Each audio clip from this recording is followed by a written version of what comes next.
The old radio that tuned into other lives. The dust in Mr. Arris's antique shop wasn't like ordinary dust. It was a soft gray blanket of forgotten time, and Leo breathed it in as he navigated the cramped aisles. He was here for a simple typewriter, something to jumpstart his long-stalled novel. Instead, his elbow brushed against a monstrous piece of furniture hidden under a yellowed sheet. He pulled the cloth away, coughing. It was a cathedral radio, a hulking beauty of dark walnut with a cloth speaker grill worn thin and a dial panel that glowed with the promise of faraway places, Lisbon, Paris, Buenos Aires. Its owner, a man so old he seemed carved from the shop's own wood, appeared beside him. "Ah," Mr. Arris wheezed, "the zenith, a fine listener but a fickle friend, picks up more than the weather." "I'm just looking for a typewriter," Leo said, but his hand was already on the smooth, cool wood. $50, Arris said, his eyes milky but sharp. "And a word of advice. The station between stations, that's the one you'll want. Or maybe not." It was an absurd purchase. Leo lived in a one-bedroom apartment that barely fit his own doubts. Yet, 2 hours later, the Zenith dominated his living room, humming with a pre-war energy as he plugged it in.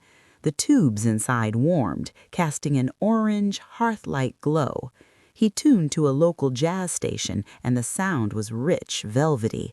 But then, as he lazily spun the dial past the end of the FM band, past the hiss of dead air, the needle slipped into a slot of silence so profound it felt heavy.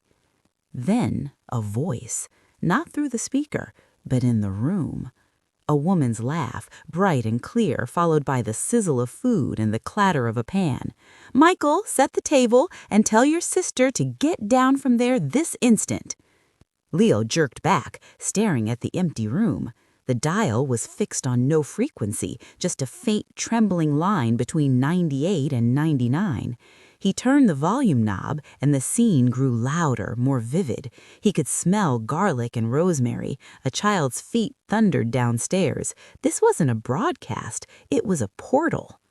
He spent the night there, mesmerized. He learned to navigate the between station with micro-adjustments of the dial. Each click unveiled a new life. In one, a man with a voice weary from teaching argued gently with his wife about summer vacation plans, a life of quiet, loving duty. In another, a breathless, triumphant cheer echoed as someone celebrated a promotion in a skyscraper office, the sound of a champagne cork popping, crisp and final. Leo, whose own life had grown quiet and directionless since his writing stalled, became an addict of these other lives. He listened to a woman paint in a sun-drenched studio, the soft strokes of her brush and her frustrated sighs as intimate as his own thoughts. He heard a young couple nervously bring home their first adopted dog. He eavesdropped on triumphs, mundane chores, whispered secrets in the dark. He found himself drawn back to one frequency more than others, the family. Sarah, David, Michael, Chloe. He listened to their morning chaos, their nightly readings, their quiet conversations after the kids were asleep. The husband, David, had a warm, steady voice. He was an architect. They were planning a treehouse. Their life was not perfect. There were worries about money, a sick parent, a missed soccer game, but it was full. It was a life Leo, orphaned young and perpetually single, had never dared to imagine for himself. One rainy Tuesday, his own world felt particularly hollow. The cursor on his blank document blinked with metronomic scorn. He turned on the zenith to seek the comforting hum of Sarah's kitchen. He found it, but something was wrong. No sizzle, no laughter, just a tense, thick silence, then a stifled sob. "It's just a treehouse, David." Sarah's voice was strained, thin. "It's not the treehouse," David's voice, usually so calm, was frayed. "It's everything, this pressure. I feel like I'm failing you, all of you." "Don't say that. We're a team." But the silence that followed was broken. Leo heard the profound, lonely sound of a good man breaking under the weight of his own love. He couldn't stand it. This perfect life, his secret perfect life, was fracturing. Without thinking, driven by an impulse he didn't understand, he leaned close to the speaker grill. "Hold on," he whispered, his voice rough with disuse. "Just hold on to each other." The scene on the other side froze. The static crackled violently. "Hello?" David's voice, sharp with fear and confusion. "Is this some kind of sick joke?" Leo panicked and spun the dial, the connection severed with a painful screech of feedback. He didn't touch the radio for 3 days. Guilt ate at him. He was a ghost, a poltergeist in someone else's reality.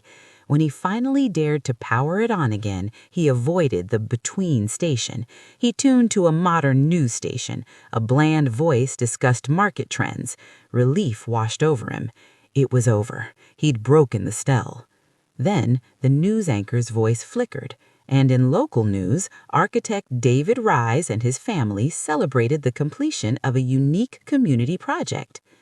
The voice dissolved into static, and through it he heard his own living room. He heard his own kettle whistling on the stove from yesterday.